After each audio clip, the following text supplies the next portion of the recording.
iteka umukuru w'inama nshingamateka y'igihugu cacu ciza c'u Burundi, nyakubahwa cegera ca mbere c'umukuru w'inama nshingamateka, nyakubahwa cegera ca kabiri c'umukuru w'inama nshingamateka, banyakubahwa bashingamateka, banyakubahwa murangurira imirimo yanyu hano mu nama nshingamateka, banyakubahwa bamenyesha makuru, banyakubahwa bahinga twashikanye hano muri ino ngoro y'inama nshingamateka, mu nkundire mbanze nkengurukira Imana yo yadushoboje uno munsi tukaba turi hano turi bazima.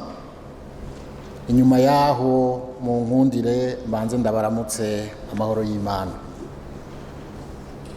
Ibwirizwa inimero 1 agakwego gashinze 35 yo kuwa 4 Kigarama 2008 rigenga uburyo bw'ikigega ca leta gifaransa loi numero 1/35 du 4 décembre 2008 relative aux finances publiques, riratanga intumbero zirashe ku vyerekeye ishingwa ry'uburyo bukenewe n'inzego zose za leta kugira ngo imirimo ya leta iranguke.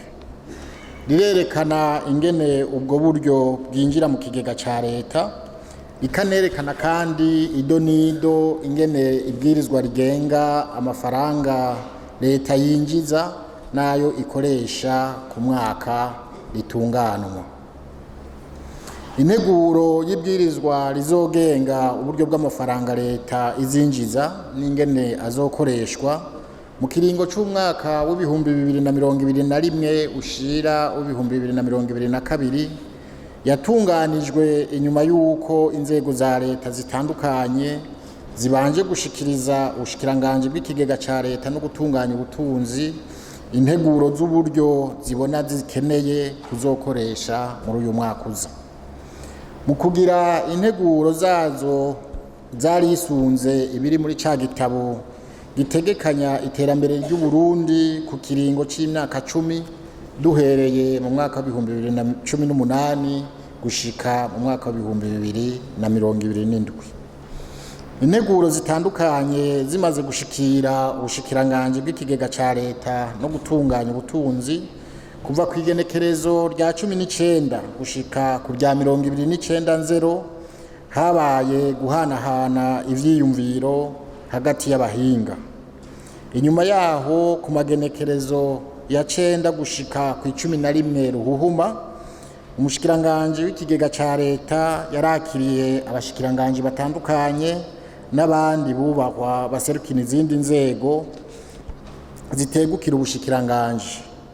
Muri iki kiringo naho nyene barabira hamwe ingene uburyo bwitezwe kuboneka bwogabanganywa ku mirimo itandukanye. Inyuma y'uko abahinga bashize hamwe ibiharuro vy'uburyo bwitezwe n'ivyifuzo vy'ivyorangurwa n'uburyo vyotwara, vyarabonekanye ko hari imirimo yasigara itaronka uburyo bungana na miliyaridi 750 z'amafaranga y'amarundi. Twomenyesha ko naho hariho igihengeri kingana na miliyaridi 150 cari cimbye kugira ngo ivyankenerwa bishobore kuronka uburyo.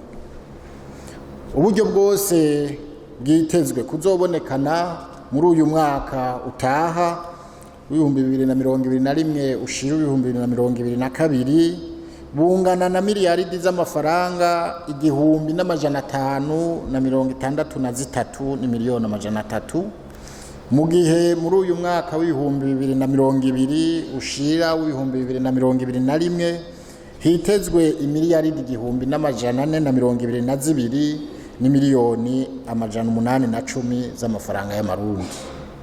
Ni kuvuga kuva ku mwaka umwe uja ku wundi inyongera y'9.87 kw'ijana.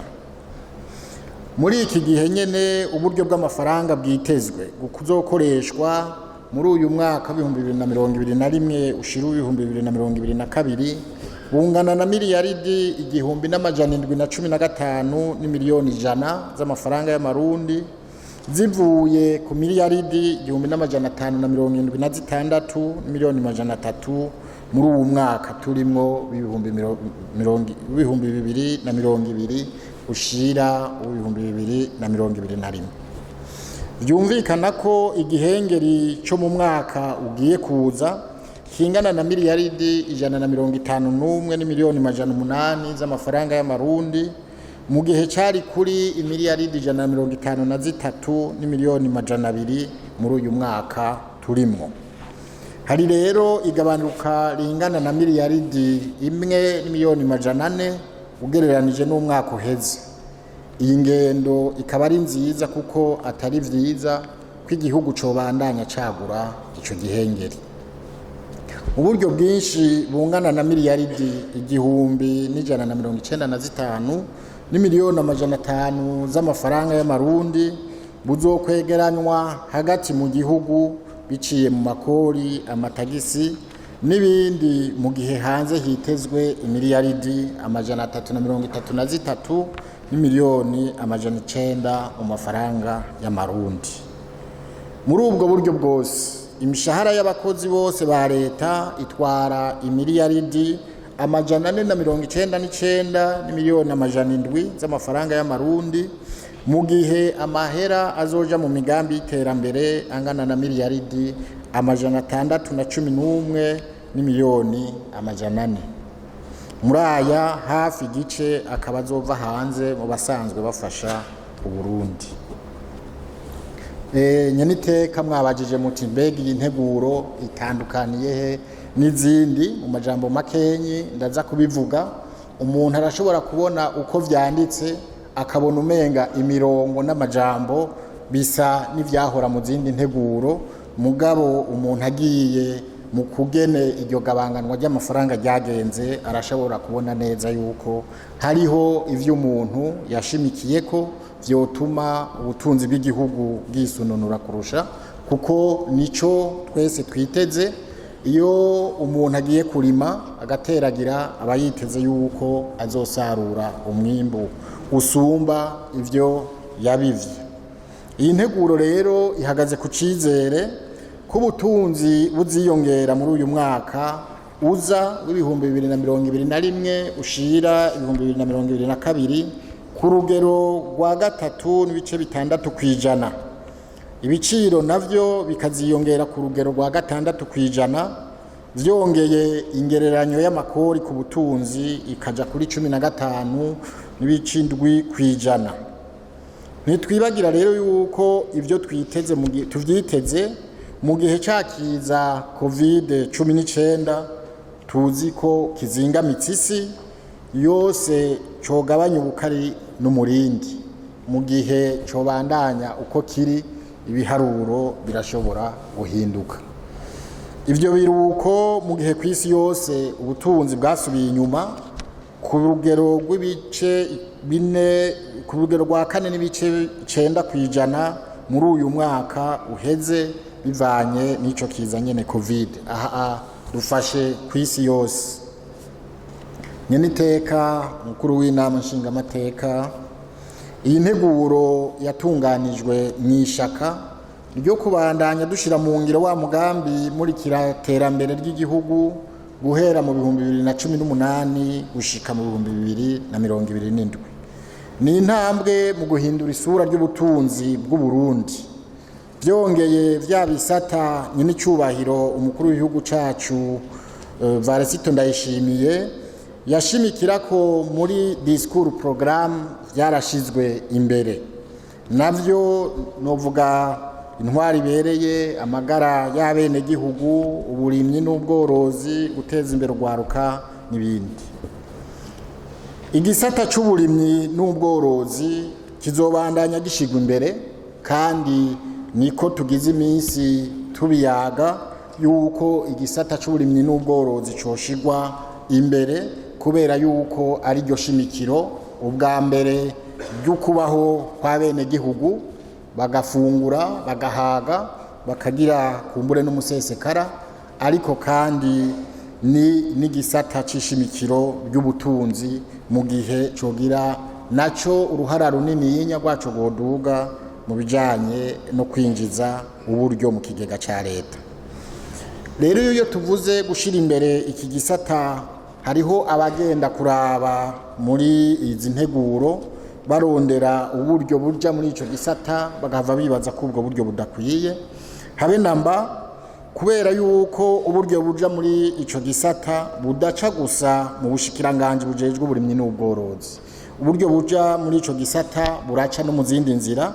Aha twofata nk'akarorero ku mafaranga ashika hafi miliyaridi 200 aca mu bushikiranganje butunganya iterambere rusangi biciye mu kugura umwavu, kandi n'ubu leta ikazobandanya ifasha bene gihugu kuronka imbuto zirobanuye n'umwavu ku giciro kitavuna. Turetse ivy'uburyo bw'amafaranga, harabaho no guhimiriza abene gihugu, aho twese dusabwa kwegera abene gihugu kugira ngo tubumvishe yuko uburimyi n'ubworozi ari ryo shimikiro ry'iterambere hano iwacu. Leta rero izobandanya ibahimiriza kugira barime baronke ivyo bafungura bikwiye, bongere baronke n'umusesekara bashora ku masoko, yaba ku masoko yo ngaha hagati mu gihugu cacu canke ku masoko mpuzamakungu. Gutyo ca civugo ti umunwa wose uronka ico urya, umufuko wose uronka amafaranga kibe ingiro.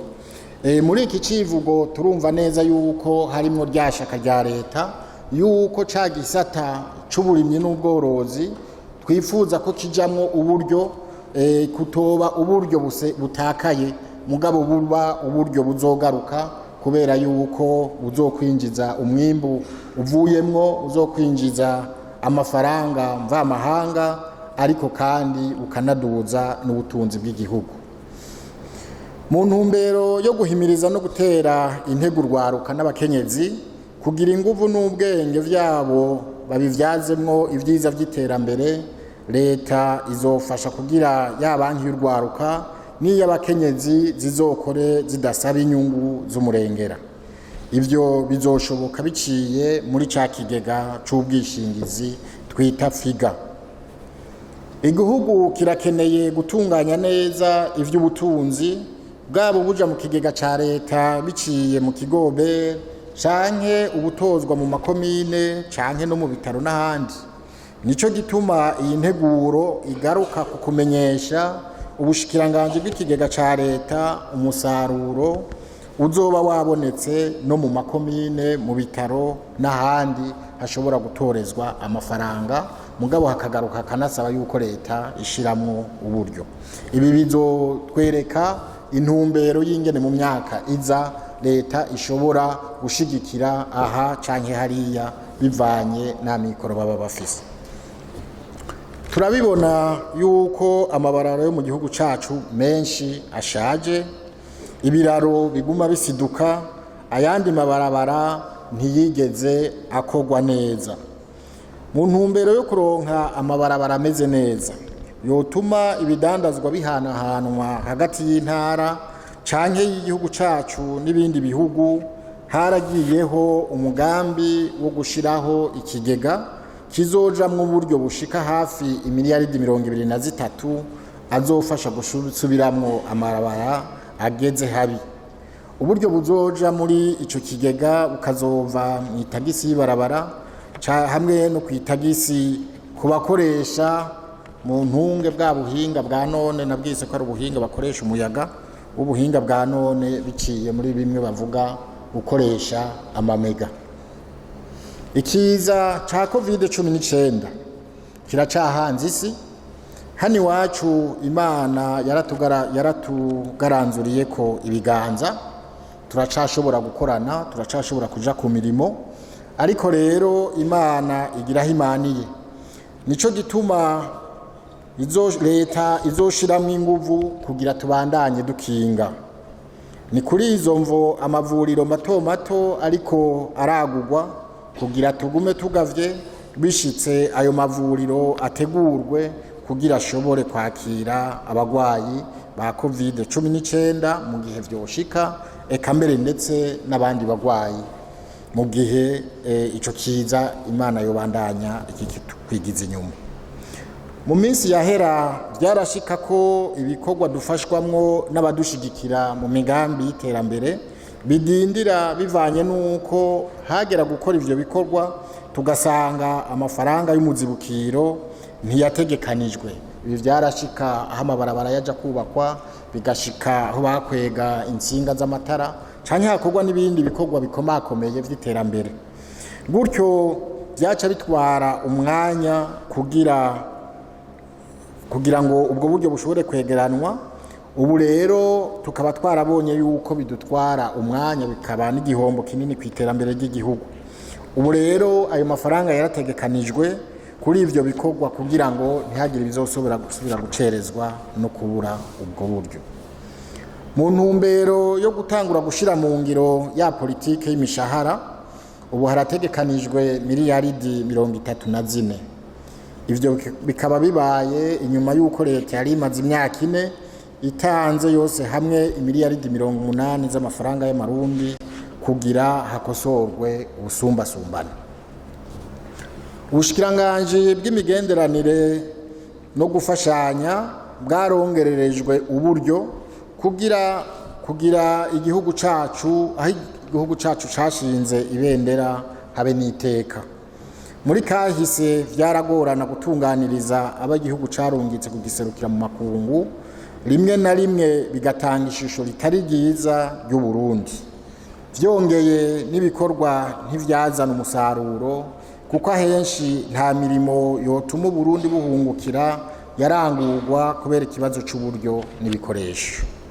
Twizeye ko ico gisata kigiye kuvumbuka, intererano yaco mu kuvumbura iterambere ikaboneka bimwe bishemeye.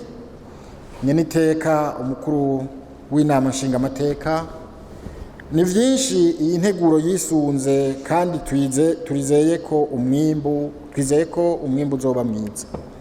Ariko mu nkundire ndababwire ko hafashwe ingingo zitari nke ziri muri iyi nteguro zizotuma ihangiro leta yihaye irishikako, umunzani udahengamiye mu kugwiza igihengeri mu kigega ca leta.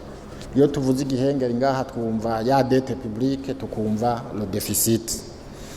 Ubwa mbere harafashwe ingingo zitandukanye kugira ngo uburyo bwose bushoboka buze bwinjire mu kigega ca leta. Aha twovuga kwagura urutaro rw'abatanga kori, élargissement de l'assiette fiscale, kugwanya fraude mu gisata ca douane n'ico amakori n'amatagisi, guhagurukira kwishuza abaheraniye leta, gukurikirana itangwa ry'uburusho n'ibindi. Ubwa kabiri hariho gucungera neza isohoka ry'amafaranga kugira vy'ukuri asohokereye ikirukuri atagusesagura canke ngo dutakaze uburyo atacakozwe kiboneka kandi kiramba. Ni kuri izo mvo hariho ingingo zijanye n'itunganwa ry'amasoko ya leta zinjijwe muri iyi nteguro. Akarorero ngaha ni gukuraho bijya vy'ama exoneration ku masoko yose kugira ngo abahiganwa bahiganwe mu rukino rumwe, gutyo vyorohe kubagereranya.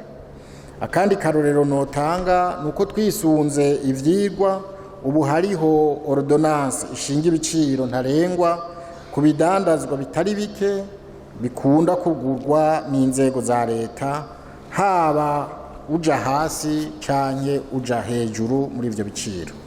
Ivyo bikaba vyabaye kugira ibiciro bidasiguritse bituma leta ihomba amahera atari make bihave.